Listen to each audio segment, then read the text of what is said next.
উচ্চ মাধ্যমিক পরীক্ষায় দ্বিতীয় স্থান অধিকার করল বারাসাত বরিশাল কলোনির সৌম্যদীপ।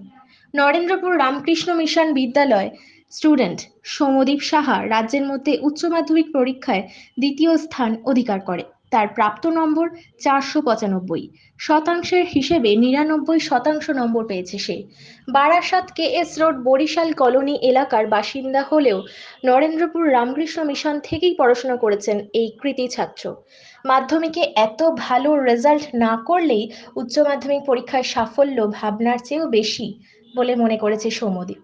ছেলের সাফল্যে খুশি পরিবার। আমি আমি ওয়েস্ট বেঙ্গলের 9th হয়েছি। 488 নাম্বার পেয়েছি আমি আপাতত। তোমার কি কি সাবজেক্ট ছিল? আমার সাবজেক্ট ছিল বাংলা ইংরেজি যে দুটো থাকে, পলিটিক্যাল সায়েন্স, ইকোনমিক্স, ম্যাথামেটিক্স আর জিওগ্রাফি ছিল। কি নিয়ে পড়তে চাও? ভবিষ্যতে ইকোনমিক্স নিয়ে পড়ার ইচ্ছা আছে, তারপরে সিভিল সার্ভিসের দিকে যাবোই, সেই রকম ইচ্ছা আছে আমার। দেশের অর্থনীতি নিয়ে কি বলবে? দেশের অর্থনীতি এখন আমরা 5th লার্জেস্ট জিডিপি এবং সেটা ভবিষ্যতে আরও বাড়বে আশা করছি। তবে শুধুমাত্র অর্থনীতিতে মানে যাতে একটা ব্যালেন্স থাকে ধনী বা দরিদ্র তাদের মধ্যে, সেটার জন্য আরও চেষ্টা করা উচিত আমাদের, সেটা আমাদেরও কর্তব্য আগামী নাগরিক সমাজে। বর্তমান সরকার অর্থনীতিতে সফল না ব্যর্থ? এই নিয়ে কোনো মন্তব্য অন মাইক করাটা বোধহয় ঠিক হবে না। সরকারি না, সেটা সেটা আমাদের সরকার, যে কোনো সরকারই, তাকে তো আমরা নির্বাচিত করেছি, তা সেই সরকার অবশ্যই সফল এবং আরও সাফল্য পাক, সেটাই আমরা আশা করব। তো এই জিডিপি বৃদ্ধির ক্ষেত্রে সরকারের যে উদ্যোগ, সেই উদ্যোগগুলো কতটা ঠিক? না, প্রত্যেকটা উদ্যোগী আমাদের যারা অর্থনীতির বিভিন্ন নীতি নির্ধারণ করেন তারা প্রত্যেকেই সেই সব ফিল্ডে একদম এক্সপার্ট এবং তারা যে নীতি নিচ্ছেন সেগুলো অবশ্যই ফলপ্রসূ হবে, সেই আশা আমরা রাখি এবং সেটা হবেও। পড়াশোনা করবো? আমাদের বাধা ধরা কোনো পড়াশোনার টাইম ছিল না। নরেন্দ্রপুরে আমাদের তার রুটিন থাকে পড়াশোনা করার, সকালে এবং সন্ধ্যাতে 2 থেকে 2.5 ঘন্টা, এবং রাতেও যতক্ষণ খুশি আমরা পড়তে পারি, সেটা অসুবিধা কিছু ছিল না। আর শিক্ষক মহাশয়রা তো সাপোর্ট করেছেন, সেলফ স্টাডি করতাম দিনে, তবে চেষ্টা করতাম দিনে 2 থেকে 3 ঘন্টা সেলফ স্টাডি করা, সেটা সুবিধা হয়। পড়াশোনার পাশাপাশি শখ? পড়াশোনার পাশাপাশি আমি ফুটবল খেলতে, সিনেমা দেখতে, গল্পের বই পড়তে খুব ভালোবাসি, বিশেষ করে সিনেমা দেখতে খুবই ভালোবাসি। রাজ্যের অর্থনীতি এবং শিক্ষা ব্যবস্থা নিয়ে তোমার রাজ্যের অর্থনীতি শিক্ষা ব্যবস্থা সেটা সরকার এখন ঠিক করবেন যে কে কোন দিকে যাবে না যাবে। তবে আমার মনে হয় সবই মানে ঠিকই আছে। এবার যেগুলো এখন বিবাদ চলছে বা বিভিন্ন সমস্যা চলছে, সেগুলো আশা করি খুব দ্রুত সমাধান হবে এবং সঠিক দিকেই এগোবে আমাদের রাজ্য এবং দেশ, সেটুকুই আশা রাখি। রাজ্যের শিক্ষা ব্যবস্থা নিয়ে প্রভাব কতটা পড়ে তোমাদের বন্ধু মহলে? দেখুন, বন্ধু মহলের প্রভাব বলতে আমরা এইসব ব্যাপার থেকে একটু দূরেই থাকি। আমরা চেষ্টা করি আমাদের যে দায়িত্ব পড়াশোনা করা, এবং তার সাথে আমরা যেহেতু রামকৃষ্ণ মিশনে পড়াশোনা করি, মানুষের পাশে দাঁড়ানো এবং মানুষকে সাহায্য করা, যেটা আমাদের শেখানো হয় যে জীবে প্রেম, মানুষকে ভালোবাসা, সেইটুকু আমরা করার চেষ্টা করি এবং তার সাথে সাথে পড়াশোনাটা করি মন দিয়ে। মাধ্যমিকে রহড়া রামকৃষ্ণ মিশনে পড়তাম। রহড়া রামকৃষ্ণ মিশন থেকে সেখানে আমার ভিতটা তৈরি হয়েছিল, পরবর্তীকালে সেটা নরেন্দ্রপুরে এসে আরও বেশি প্রশস্ত হয়েছে এবং ভিত তৈরির পিছনে রহড়া রামকৃষ্ণ মিশনের প্রচণ্ড অবদান রয়েছে।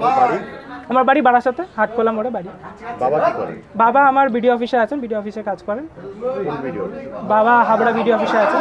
তো এই যে একটা বারাসাত থেকে 2 বন্ধু, একজন বিটু একজন নবীন, কেমন লাগে? খুবই ভালো লাগছে। আমরা দুজনই একই রুমমেটও ছিলাম, পাশাপাশি থাকতাম এবং এটা আমার পক্ষে অত্যন্ত সাফল্যের যে সেকেন্ড হয়েছে, আমি অত্যন্ত খুশি এবং নরেন্দ্রপুরের সাফল্য আমরা দুজনেই বৃদ্ধি করতে পেরেছি। আগের বছর আমাদের নরেন্দ্রপুর থেকে ভালো রেজাল্ট হয়েছিল এবং সেই সাফল্য আমরা সবাই সাফল্যমণ্ডিত, এটুকুই। তো এই যে আর্ট সিস্টেম থেকে নবম হওয়া, এটা কতটা কষ্টের? আজ কষ্টের বলতে এখন যে আমাদের কোশ্চেন প্যাটার্ন আছে, খুব কষ্টের হয়তো না, একটু কঠিন তো বটেই। তার উপর কিছুটা ভাগ্যের ব্যাপার তো থাকেই, কারণ যেটা লিখে আসবো সেই নাম্বারই, যেটা আমি এক্সপেক্ট করছি সেটাই পাবো, এরকম কোনো ব্যাপার নয়। কিন্তু তা সত্ত্বেও অবশ্যই অত্যন্ত আনন্দের।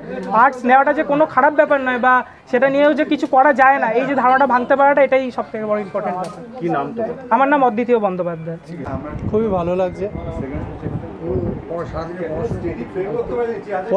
পড়াশোনা করতো, ও পড়াশোনার মধ্যে থাকতো এবং সবথেকে বড় ব্যাপার যেটা, সেটা হলো ওদের স্যাররা ওকে খুব সাহায্য করেছে। ঠিক আছে, স্যাররা যেভাবে ওদের পড়াশোনার কাজগুলো দিত সেগুলো ঠিকঠাক করে নিত।